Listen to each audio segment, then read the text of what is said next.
ओम नमः शिवाय। श्री शिव महापुराण वायवी संहिता पूर्व खंड 21वां अध्याय। वीरभद्र का दक्ष के यज्ञ में आए देवताओं को दंड देना तथा दक्ष का सिर काटना।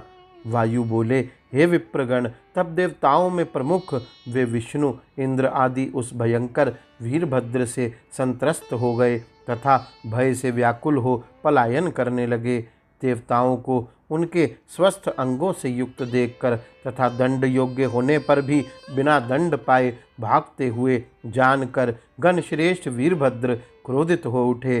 तत्पश्चात सभी शक्तियों को विनष्ट करने वाले त्रिशूल को लेकर वे महाबाहु वीरभद्र ऊपर की ओर दृष्टि किए हुए तथा मुख से आग उगलते हुए उसी तरह देवताओं को दौड़ा लिए जैसे सिंह हाथियों को दौड़ाता है। उस समय उनको दौड़ाते हुए वीरभद्र की अति मनोहर चाल मद से परिपूर्ण हाथी की चाल के समान दिखाई पड़ने लगी।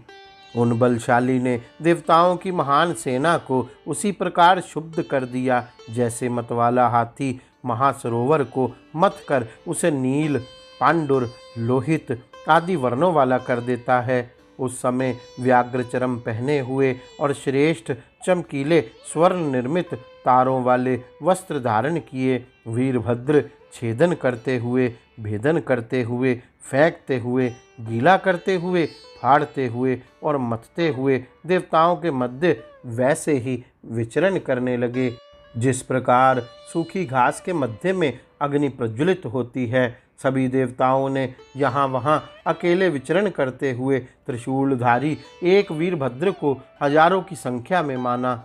युद्ध के कारण बड़े हुए मद से उन्मत्त भद्रकाली ने अत्यधिक कुपित होकर अग्नि उगलते हुए अपने त्रिशूल से देवताओं को युद्ध में मारना प्रारंभ किया।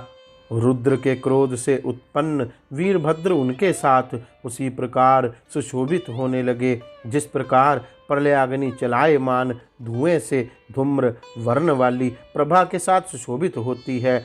उस समय युद्ध में देवताओं को भगाती हुई भद्रकाली वैसे ही शोभित हो रही थी मानो कल्पांत में समग्र विश्व को दग्ध करती हुई शेष के मुख से निकली अग्नि ज्वाला हो। गणेश्वर वीरभद्र ने दक्ष के द्वारा आहूत रुद्रगणों तथा अश्व सहित सूर्य के सिर पर खेल ही खेल में बड़ी शीघ्रता से अपने बाएं पैर से प्रहार किया। उन वीरभद्र ने अग्नि पर तलवार से, यम तथा यमी पर पट्टिश से, रुद्रों पर कठोर शूल से, वरुण पर दृढ़ मुद्गरों से, परिधों से, नृत्ति पर तथा टंकों से वायु पर प्रहार किया। इस तरह संग्राम में वीर गणेश्वर वीरभद्र ने लीलापूर्वक शीघ्र ही समस्त देवताओं तथा शिव विरोधी मुनियों को मार गिराया। इसके अनंतर वीरभद्र ने सरस्वती तथा देवमाता अदिति की अति सुंदर नासिका के अग्रभाग को अपने नख से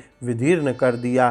कुठार से अग्नि की भुजा काट दी तथा हविष्य को ग्रहण करने वाली 2 अंगुल जीभ काट डाली।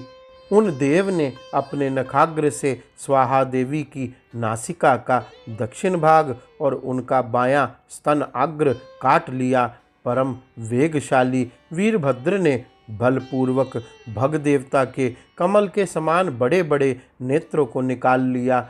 उन्होंने पूषा देवता की चमकती हुई मोती की माला के सदृश दंत पंक्ति को धनुष की नोक से तोड़ दिया जिससे वे स्पष्ट बोलने में असमर्थ हो गए।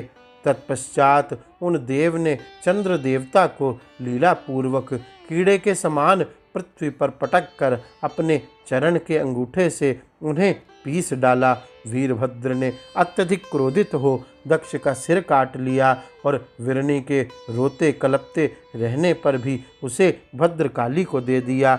ताड़ के फल के समान उस सिर को लेकर वे देवी अत्यधिक हर्षित होकर रणभूमि में कंदुक क्रीड़ा करने लगी। इसके बाद गणेश्वर लोग दक्ष की यजमानी को पैरों एवं हाथों से इस प्रकार मारने लगे जिस प्रकार शील विहीन नारी को उसके पति मारते हैं। इसके पश्चात बलशाली तथा सिंह के समान पराक्रम वाले गणेश्वरों ने अरिष्टनेमी, सोम, धर्म प्रजापति, बहुत से पुत्रों वाले अंगीरा, कृशाश्व तथा कश्यप का गला पकड़कर दुर्वचनों से उन्हें झिड़कते हुए घूंसों से उनके सिरों पर प्रहार करना शुरू कर दिया। उस समय उन भूत वेताल के द्वारा पुत्र एवं पति सहित स्त्रियां इस तरह अपमानित की गई जैसे कलयुग में व्यभिचारियों द्वारा बलपूर्वक कुलीन नारियां सताई जाती हैं। गणेश्वरों के उपद्रव से उस यज्ञ स्थान के सारे कलश विनष्ट हो गए। यज्ञ स्तंभ टूट गया, वह स्थान आनंद रहित हो गया। यज्ञशाला जलने लगी, द्वार तोरण तोड़ दिए गए, देवताओं की सेना छिन्न भिन्न हो गई, तपस्वी मारे जाने लगे, वेद का घोष बंद हो गया, जन समूह तितर बितर हो गया, आतुरों और स्त्रियों का क्रंदन होने लगा, सभी यज्ञ सामग्री विनष्ट हो गई। इस तरह उन गणेश्वरों से नष्ट भ्रष्ट किया गया वह यज्ञ स्थल अरण्य के समान शून्य प्रतीत होने लगा। शूल के तीव्र प्रहार से कटे हुए भुजा, उरु, वक्षस्थल तथा सिर वाले श्रेष्ठ देवता पृथ्वी पर गिरे हुए थे। इस प्रकार हजारों देवताओं के मारे जाने तथा पृथ्वी पर गिर जाने पर वे गणेश्वर वीरभद्र क्षण मात्र में वहां पहुँचे जहां आहवनीय अग्नि जल रही थी।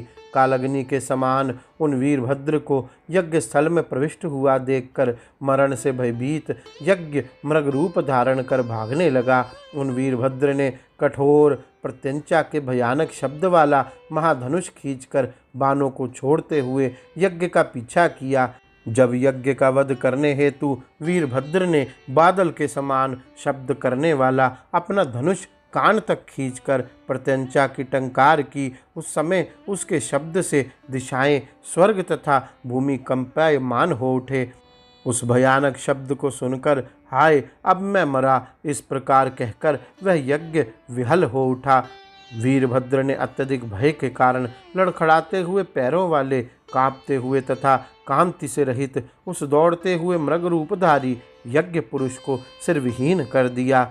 यज्ञाग्नि से उत्पन्न उस यज्ञ का इस प्रकार अपमान होते देखकर विष्णु अति कुपित होकर युद्ध करने के लिए उद्यत हुए। पक्षियों के राजा तथा सर्पभोजी गरुड़ बड़े वेग से उन विष्णु को अपने झुके हुए संधि भाग वाले कंधों पर बैठाकर चल दिए। उस समय मरने से बचे हुए जो इंद्र आदि देवता थे वे अपने प्राण तक देने के लिए तैयार होकर उनकी सहायता करने लगे। विष्णु सहित देवताओं को देखकर वीरभद्र इस तरह हंसने लगे जैसे सियारों को देखकर सिंह निडर हो उनका उपहास करता है। गौरी शंकर भगवान की जय। ओम नमः शिवाय।